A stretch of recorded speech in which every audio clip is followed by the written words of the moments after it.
is Odyssey. Welcome back to our channel. So this is one of your requested vlogs, no? Let's be comfortable, guys. And let's talk about today, investing. Charot. Diba sa atin sa Pilipinas, no? We grew up hearing na, girl, ubusin mo yung kinakain mo. Huwag kang magsayang ng pagkain. Ano ka ba? Ano ka ba, girl? Mahirap ang pera. Mawawala lang yan pag in-invest ko. And these messages come from survival, but it can also translate na, di ba pag linagay mo kasi yung pera sa bangko, open ka lang naman ang bank app, tapos nakikita mo, no, ay, andyan yung pera ko, ganyan. But then, when you start investing, it feels like letting go of the money kasi you are trusting the compound interest to work for you. Paano pala kung hindi nag-work para sa akin, girl? Di nawala yung pera. Ay. So it feels like parang letting go of the money nga. So, andun yung risk and andun yung fear na mararamdaman natin. And ang naririnig lang ng brain mo is, wag mong gagawin yan. Makinig ka sa akin. Kasi it wants to protect you and it wants something that is already familiar for you. Bago to sa'yo, girl. So, hindi mo to alam. Ay, girl, para lang sa mga accountant yan, sa mga engineers, dun sa mga magagaling sa number. Kaya nga ako nag-nurse Girl, narinig ko yung inside joke natin. But historically, diversified long-term investing rewards patient investors. But for many of us na OFWs, no, ang umaapaw sa atin is yung fear. Ang umaapaw sa atin is yung term na hindi ko naman yan alam hindi naman ako familiar dyan Kasi every euro or every dollar na ini-earn natin represents yung sakripisyo na pinagharapan natin sa work. Ilang oras ka nakatayo ngayon, girl, sa operating table o ilang diapers ang pinatalitan mo sa mga patients mo today. So, kumbaga, wag mong sasayangin ng pera kasi mawawala yung pinaghirapan mo. Parang you're letting go yung mga sacrifice. Parang you're letting go of yung sakripisyo na pinaghirapan mo. Before I started investing too, no, andun yung takot ako to make mistake. Andun yung, ay girl, hintayin ko muna, maintindihan ko lahat before ako mag-start mag-invest.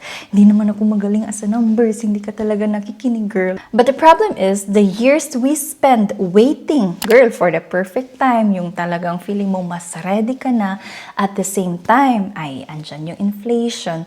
We lose the time for compound growth to work for us. Since wala naman nga ako ng financial role model, no, one who is also investing, I cannot talk to my mom about this. So, I have to bridge that feeling of unfamiliar, of hindi ko to alam, and so, I started ng paunti-unti. So, nung first few months na nag-invest na ako sa Trade Republic, no, andun yung, hala, ano nang gagawin ko? Ano na daw to? Ano nang sunod na Anxiety is creeping up. Kasi nga, hindi ako familiar before. So, I started lang, no, 25 euro, 50 euro, 100 euro. I started small until I have become more familiar na, ito pala yung feeling na nag-invest. So, dati girl, hindi ko din alam yung mga ETF na yan, ganyan. Ano ba yung mga difference ng S&P 500, MSCI, FTSE, blah, blah. Ay, huwag natin pag-usapan yan. And so, over time, I have slowly learned the process. I have slowly become comfortable in investing and letting go of the money and just letting the compound interest to work. On my working years, no, when I was in BGC before, naririnig ko na to. And I am into, and I have been, and I am still into listening about financial topics. I do attend mga seminars, ganyan, di ba? Marami sa mga Facebook group, ganyan. And I remember attending in trading. It feels easier kasi parang pasabay yung tipo na, ka lang daw, magpasabay ka ng 10,000, ganyan. And then, someone who is more experienced would do the trading for you. So, it feels easy kasi hindi mo na kailangan aralin ng bongga, basta pasabay mo lang yan. But for me personally, I don't want to do that kasi my mindset is, kailangan matutunan ko, kailangan alam ko yung takbo ng pera, kailangan alam ko sarili ko on how these things work. Hindi yung pinasabay ko lang. And so when I moved sa Germany, it felt like parang starting over. I knew na I wanted to better my finances. So I still kept watching mga YouTube videos, financial topics, ganyan. Pero andun yung takot sa akin kasi nga first time, no, hindi ko pa ito nagagawa, hindi ko nakita someone leading me or guiding me to do it for me. So hindi ako familiar until I really came into realization. It's either I took the leap of faith or not. Puro na lang ba tayo theory, girl? Puro na lang ba tayo kinig sa mga financial topics? Wala na ba tayo ng application? And so, I started. And so, doon na ako nagsimula talaga. Really, if you want to be comfortable pag senior ka, girl, you have to start na. So, parang, ayun, mas natakot ako sa sarili ko kasi I have that, mas takot ako sa regret, kumbaga. If you want to play it safe, no, halimbawa, girl, kaya ko naman mag-invest ng 20% ng ano ko, ng sahod ko, no. So, let's take again the example of 2,400 euro netto salary for beginner, walang sushlag, blah, blah. After 5 years or 60 months, it would be around 28,000. 10 years is 57,600, which is 4 million. In 20 years' time, it would be 115,200, which is 8 million. If you consistently save 480 per month from your salary. However, let's say naging interested ka na sa investing, no? Let's take, for example, just one example, FTSE All World. So, again, depende sa market value, no? Let's say that the interest growth is at 7%. So instead of after 5 years, the 28,000, it's gonna be around 34,400, which is 2,400,000. Instead of 4 million, it's around 5,800,000. And in 20 years, it's gonna be around 17 million peso. That's how compound interest works.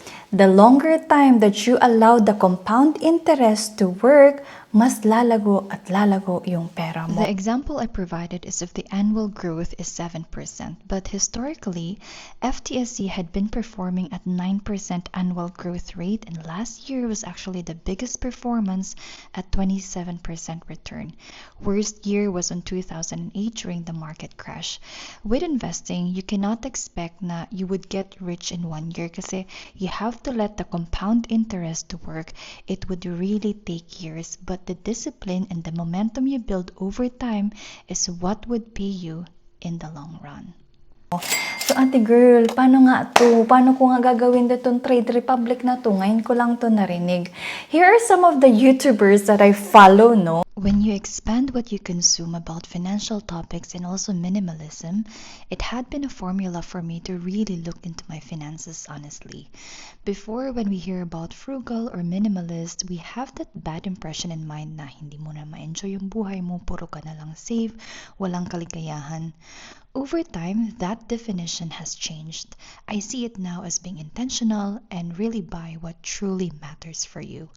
In a world of social media, no, na the message is like, ito bilhin mo to, mas maganda to, that feeling of always wanting. Now, you tend to be more critical, selective, and look through the facade what someone is selling versus if it will benefit you or make you happy. So, ito si tatay mong papangaralan ka talaga about finances. Si ate mo na dating shopaholic pero very good na mag-handle sa pera ngayon. Si bunso na ang galing sa pera kahit under 20s. Si pinsan na natin na nasa US. Look for creators, not influencers, to guide you on your journey.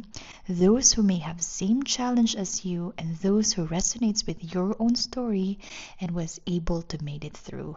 I do think about them as my inner circle too kasi madami akong natutunan sa kanila.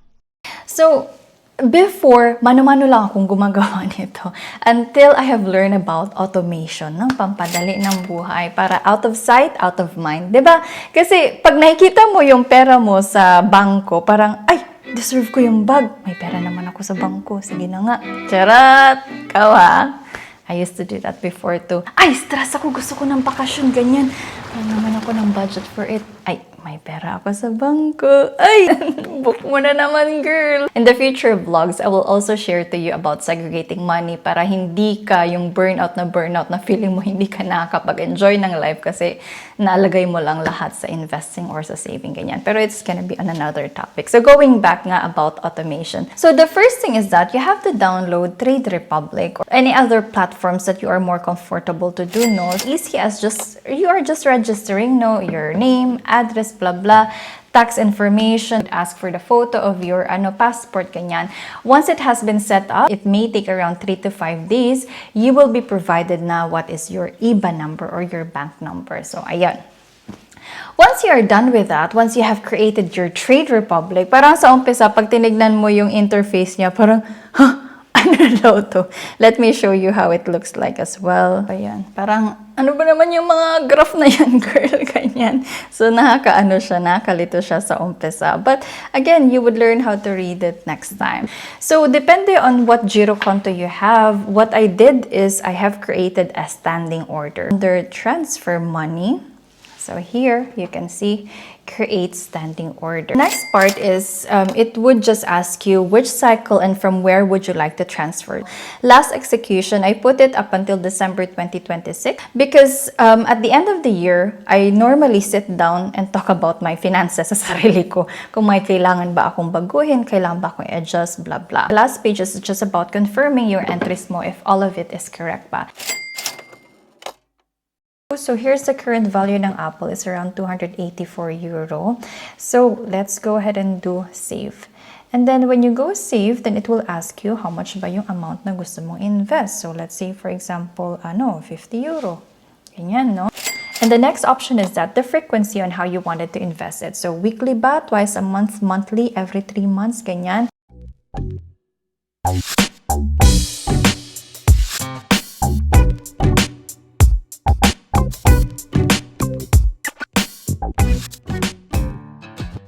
So, yun lang. So, since I already automated it, talaga, sabi ko sa'yo, out of sight, out of mind. Wala na ako nang iniisip. Automatically, natatransfer mo siya. Just keep in mind na dapat nasa account mo na, kumbaga, nasa Trade Republic mo na yung pera before mag-i-initiate yung another order of the automation you did sa Trade Republic. So, ayun lang. I hope you learned something from this video. I also want you to be on the mindset na lahat naman, girl, kayang matutunan. If open lang talaga naman tayong matuto. Ano naman kung walang nagturo nito sa'yo before, ano naman kung wala kang financial role model din sa family mo, ano naman kung ngayon mo lang din natutunan or nalaman yung mga ganitong bagay. Do something that your future self will be thankful for. And I'm sure ikaw din on your 70s, gusto mo na lang maging komportableng senior. Charot, yun yung goal talaga natin sa buhay. So thank you so much for being with me today. Again, this has been Odyssey and I'll see you on the next. Cheers!